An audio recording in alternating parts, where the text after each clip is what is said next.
बिस्मिल्लाहिर्रहमानिर्रहीम। Class 9 subject physics और lecture number 17 है, जिसमें टॉपिक यूनिट नंबर 7 और टास्क 7.2 एंड 7.4। 7.2 में है जी हमारे पास डेंसिटी और 7.4 पे है जी atmospheric pressures.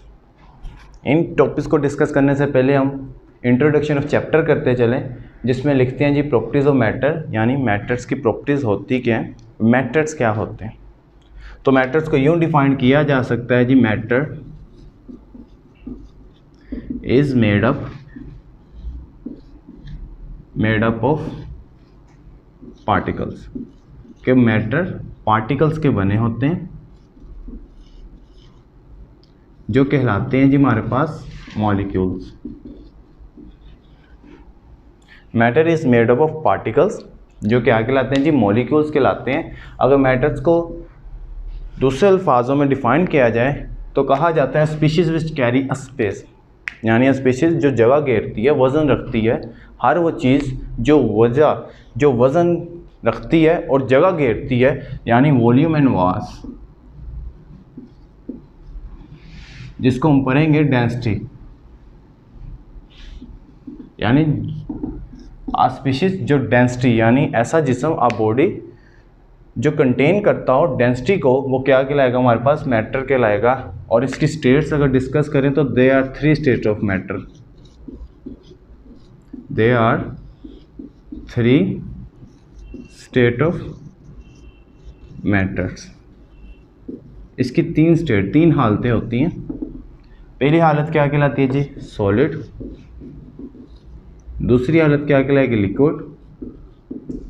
And third state क्या कहलाएगी हमारे पास, गैस। तो हमने प्रॉपर्टीज़ अगर इनको डिस्कस करना हो, इनकी प्रॉपर्टीज़ को, सॉलिड, लिक्विड, गैस, तो एक थ्योरी जिसको काइनेटिक मॉलिक्यूलर थ्योरी कहा जाता है।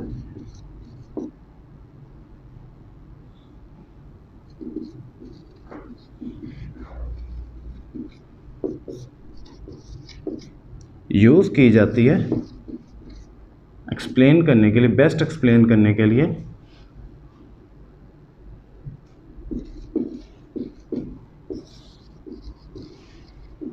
किस चीज़ को बेस्ट एक्सप्लेन करने के लिए इस्तेमाल की जाती है, तो दी स्टेट ऑफ मैटर।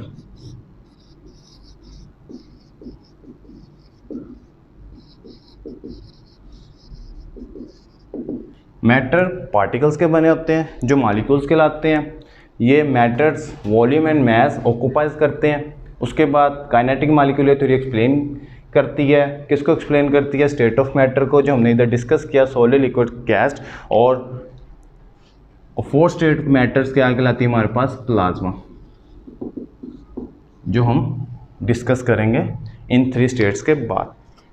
उसके बाद अगर इनकी प्रॉपर्टीज़, जिसमें इन्होंने लिखा भी है प्रॉपर्टीज़ ऑफ मैटर, यानी सॉलिड, लिक्विड, गैस के अगर प्रॉपर्टीज़ को डिस्कस करें, ज़्यादा नहीं कुछ ही डिस्कस करेंगे प्रॉपर्टीज़ में, जो काइनेटिक मॉलिक्यूलर थ्योरी कहती थी। काइनेटिक मॉलिक्यूलर थ्योरी इन गैस में कहती थी कि ये डेफिनेट शेप होते हैं। ये डेफिनेट शेप होते हैं, यानी जिस बर्तन में इनको डाला जाता है, इनडेफिनेट शेप होते हैं। इनडेफिनेट शेप होते हैं मीन्स डैट इनको जिस बर्तन में डाला जाता है उसकी ये शक्ल इख्तियार कर लेते हैं। इनकी मोशन रैंडम होती है।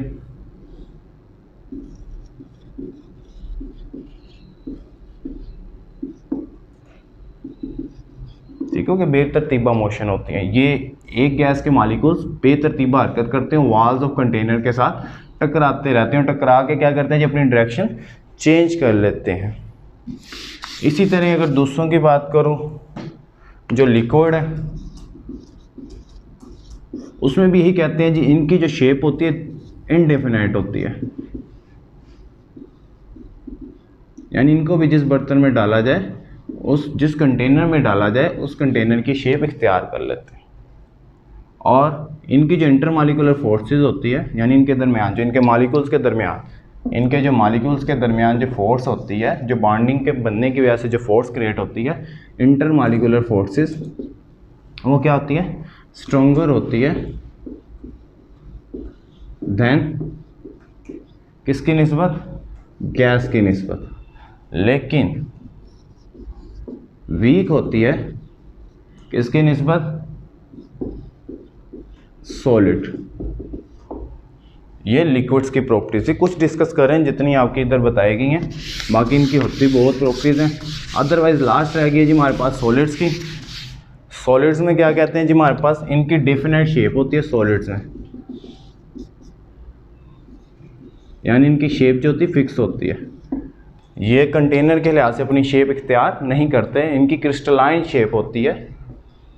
उसके बाद क्या कहते हैं जी, इनकी भी इंटरमॉलिक्यूलर फोर्स स्ट्रॉन्गर होती है दोनों की निस्बत, यानी गैस एंड लिक्विड की निस्बत।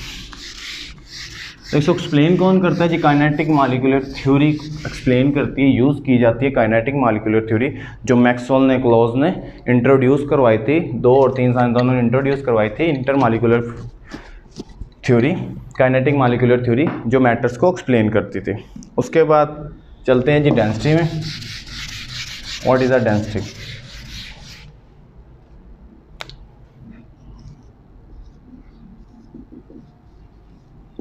डेंसिटी क्या होती है?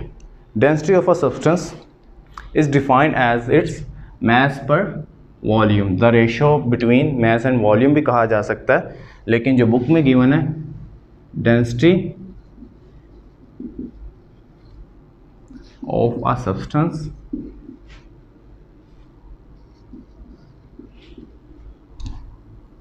Defined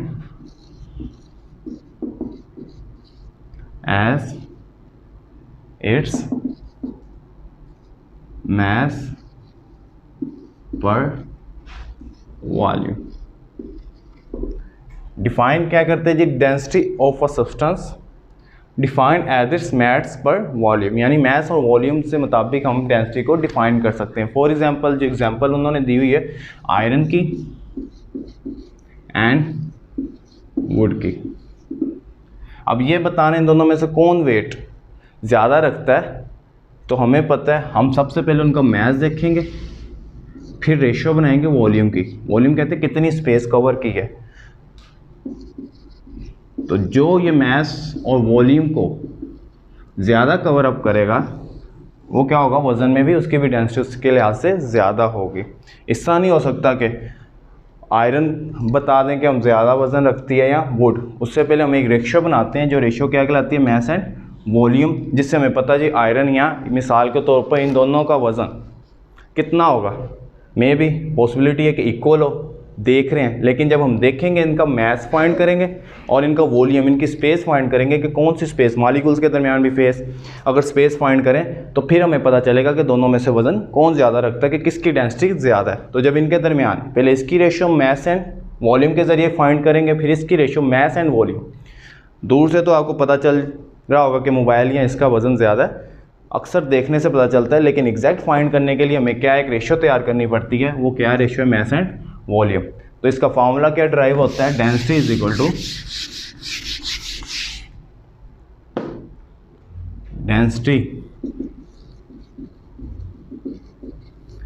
to mass per volume.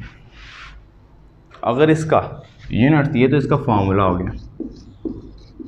पहले हमने डिफाइन किया, डिफाइन क्या करते हैं जी, density of a substance defined as its mass per volume, and formula अगर देखा जाए तो डेंसिटी इज इक्वल टू इसकी रेशियो के मुताबिक मास ओवर वॉल्यूम। अगर इसका फार्मूला के बाद यूनिट्स ड्राइव किया जाए तो density is equal to mass का यूनिट्स क्या होता है, केजी, एंड वॉल्यूम का यूनिट क्या होता है, मीटर क्यूब। तो किसके इक्वल आ जाएगा, केजी मीटर पर क्यूब। तो ये हमारे पास हो गया, क्या कहते हैं जी, डेंसिटी का यूनिट्स। आगे मज़ीद डेरिवेशंस उन्होंने की है। मज़ीद डेरिवेशंस में वो क्या करते हैं, अगर मास फाइंड करना हो तो वॉल्यूम इधर डिवाइड हो रहे तो जाए क्या हो जाएगा, मल्टीप्लाई हो जाएगा। तो ये क्या आ जाएगा, मास आएगा। इसी तरह अगर वॉल्यूम फाइंड करना हो तो वॉल्यूम और डेंसिटी आपस में इंटरचेंज कर जाएंगे, जगह चेंज कर लेंगे, और डेंसिटी हमने पहले ही फाइंड की हुई है। और 7.1 जो टेबल है वो इम्पोर्टेंट टेबल है एमसीक्यूज़ के लिए और न्यूमेरिकल्स के लिए। तो इनको हमने रीड कर लेना है, जिसमें इन्होंने डेंसिटी दी हुई है मुख्तलिफ एलिमेंट्स के जिसमें हमारे पास एलुमिनियम हो गया, आयरन हो गया, एलुमिनियम की 2700 है, आयरन की 7900 है, कॉपर की 89 एंड लेड्स की 11200 है। और इसी तरह ही सबकी उन्होंने डेंसिटी दी है, वाटर की डेंसिटी 1000 है। तो ये हमने टेबल एक बार रीड कर लेना अच्छे से ताकि आपको MCQ के तौर पे ये प्रिपेयर हो जाए। उसके बाद चलते हैं जी प्रेशर पे। What is the pressure? जितना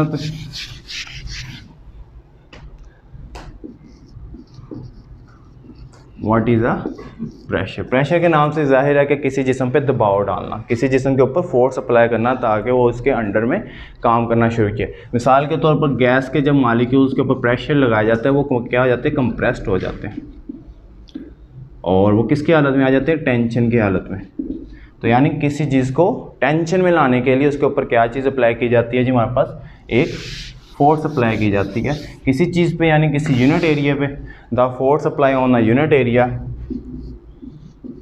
तो डिफाइन यूँ किया जा सकता है, the force apply on a unit area is called pressure.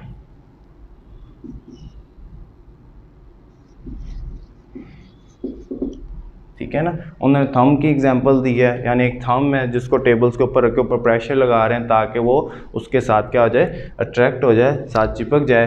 तो इसी तरह ही उन्होंने एक फोर्स बलून की ली है या बुक्स की दी है। बुक्स अपना प्रेशर नीचे की तरफ क्रिएट कर रही है ड्यू टू टेंशन। ये बुक्स उन्होंने रखी है, तो ये बुक्स क्या कर रही है जी? टेंशन यानी फोर्स, उसके ऊपर प्रेशर नीचे की तरफ लग रहा है। तो जाहिर सी बात है, प्रेशर के नेम से ही जाहिर है किसी चीज़ को दबाव में लाना, यानी फोर्स अप्लाई होना unit area is called pressure. तो फार्मूला भी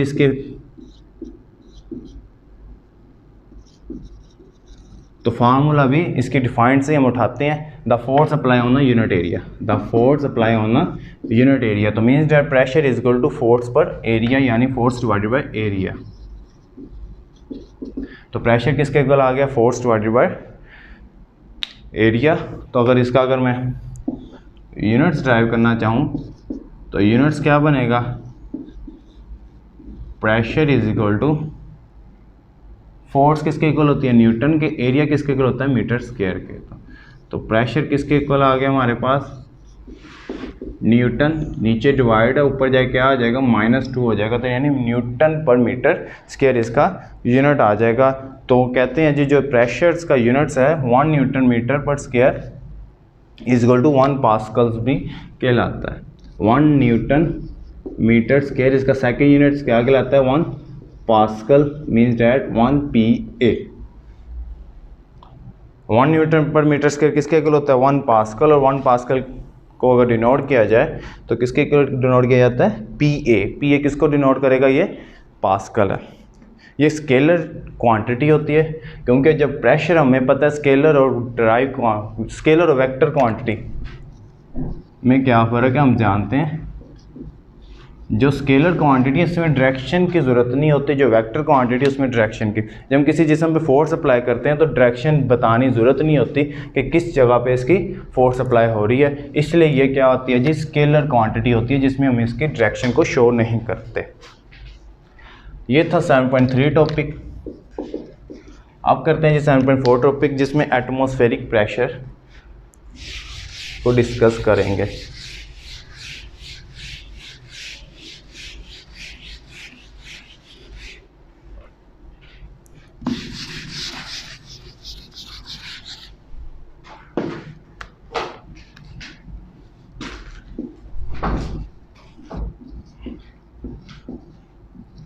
एटमॉस्फेरिक